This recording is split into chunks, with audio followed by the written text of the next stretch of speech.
मंडळी नमस्कार।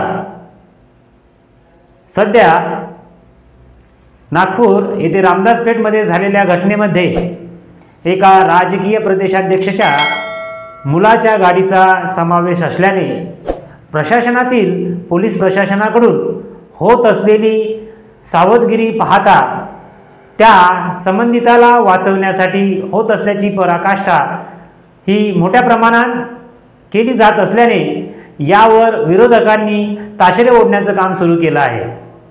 आणि ही बाब जर सर्वसामान्याच्या बाबतीत असेल तर पोलीस प्रशासन त्यांना धरती सोडणे भाग पाडतात अशी स्थिती निर्माण होते आणि यामुळे सर्वसामान्यांकरिता असलेला कायदा हा त्याचा वचक निर्माण करत असतो। परंतु राजकीय पुढारी व श्रीमंताच्या गललट्टांच्या मदतीसाठी प्रशासनात असलेले पदाधिकारी ही कोणती भूमिका घेतात हे या झालेल्या घटनेवरून समोर येत आहे। त्याबाबत प्रसार माध्यमामध्ये अनेक प्रश्न उपस्थित केले जात असले तरी प्रशासनातील अधिकारी तसेच सत्ताधिकारी यांच्याकडून सुद्धा काना डोळत असल्याचं विरोधकांनी रान उठवलं आहे।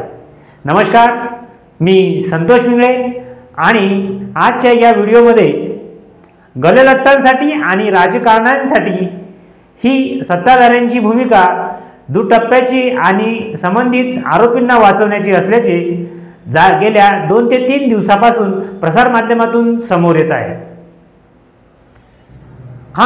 महाराष्ट्र भारत हा लोकशाहीचा देश, संविधानाचा अभिमान बाळगत संविधानाच्या धर्तीवर सुरू असलेल्या लोकशाहीच्या देशामध्ये सत्ताधाऱ्यांची प्रशासनातील अधिकाऱ्यांची सुरू असलेली मनमानी ही फक्त श्रीमंतांसाठीच वेगळी आणि सर्वसामान्यांसाठी वेगळी अशी आहे का? काही दिवसापूर्वी पुण्यातल्या एका गललट्ट श्रीमंताच्या अल्पवयीन मुलाने 2 जणांना अपघाती करून त्यांना जीवे मारले। या प्रकरणातही पोलीस प्रशासनाकडून संबंधित अल्पवयीन मुलाला वाचवण्यासाठी बरेच प्रयत्न करण्यात आले, परंतु जनसामान्यातून जेव्हा या घटनेचा संताप व्यक्त झाला त्यावेळेस प्रशासन खळबळून जागे झालं आणि त्याचा टप्पा हा शेवटी हळूहळू न्यायालयात गेला। परंतु ह्या तपासणी दरम्यान जो लोकप्रतिनिधी असेल त्याचा सुद्धा हस्तक्षेप होता। तेवढेच नव्हे तर वैद्यकीय क्षेत्र हे जनसामान्यांच्या सेवेसाठी असतं, त्यांच्या माध्यमातूनही येथे भ्रष्टाचाराचं वातावरण दिसून आलं।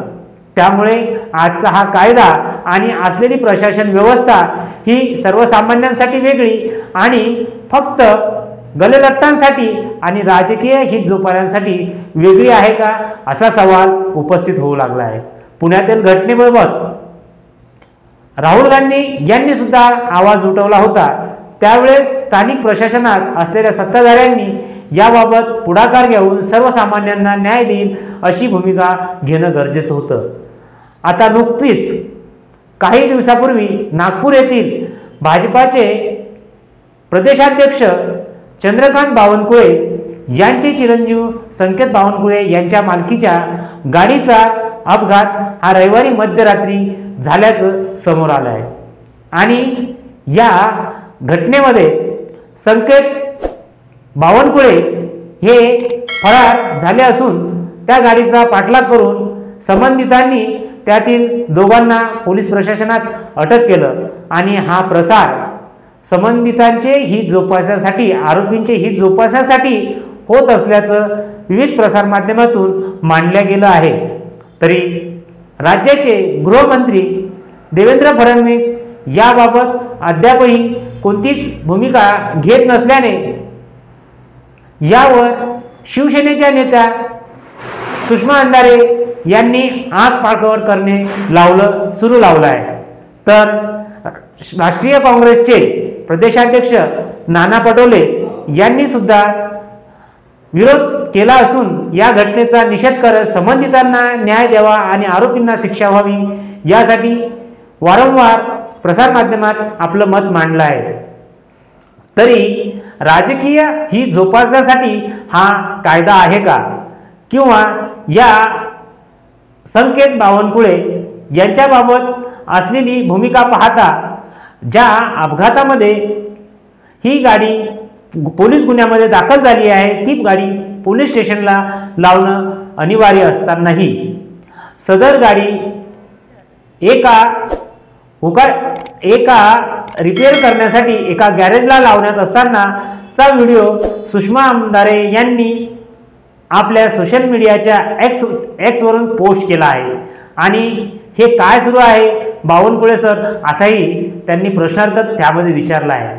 त्यामुळे जी गाडी पोलीस प्रशासनाने दुरुस्तीसाठी गॅरेजमध्ये लावण्यासाठी नेली होती ती गाडी पुन्हा पोलिसात जमा केल्यामुळे ज्या पोलिसांनी हे कृत्य केलं आहे त्यांच्यावर सुद्धा कारवाई करावं असं सुषमा अंधारे यांनी आपलं मत विविध प्रसार माध्यमातून मांडलं आहे। तरी कायदा व व्यवस्था राखण्यासाठी असलेल्या पोलीस प्रशासनाचा हा दुजाभाव वैयक्तिकरित्या आहे की प्रशासनात किंवा सत्ताधाऱ्यांकडून असलेला दबाव पाहता ती मुख्य पावले उचलत नाही अशी वास्तविकता या घटनेतून समोर येऊ लागली आहे। तरी त्यामुळे आजचं प्रशासन हे सर्वसामान्यांच्या हिताचं आहे की फक्त राजकीय संबंध जोपासणाऱ्या व गलेलट्टांना या आरोपातून बचावण्यासाठी काम करत आहे असा प्रश्न जनसामान्यातून उठू पाहत आहे। मी संतोष मिंगळे आणि या घटनेवर गेल्या 3 ते 4 दिवसापासून सुरू असलेल्या बातम्यांच्या आधारे मी माझं मत व्यक्त केलं आणि हे मत आपण सर्वांनी ऐकून घेतलं त्याबद्दल मी सर्वांचे आभार मानतो। आणि माझा व्हिडिओ आवडला असेल त्याला नक्कीच लाईक करा, सबस्क्राईब करा आणि येणाऱ्या काळात अनेकानेक व्हिडिओ पाहण्यासाठी मला प्रोत्साहित करा। मला ऐकून घेतलं त्याबद्दल पुनश्च धन्यवाद।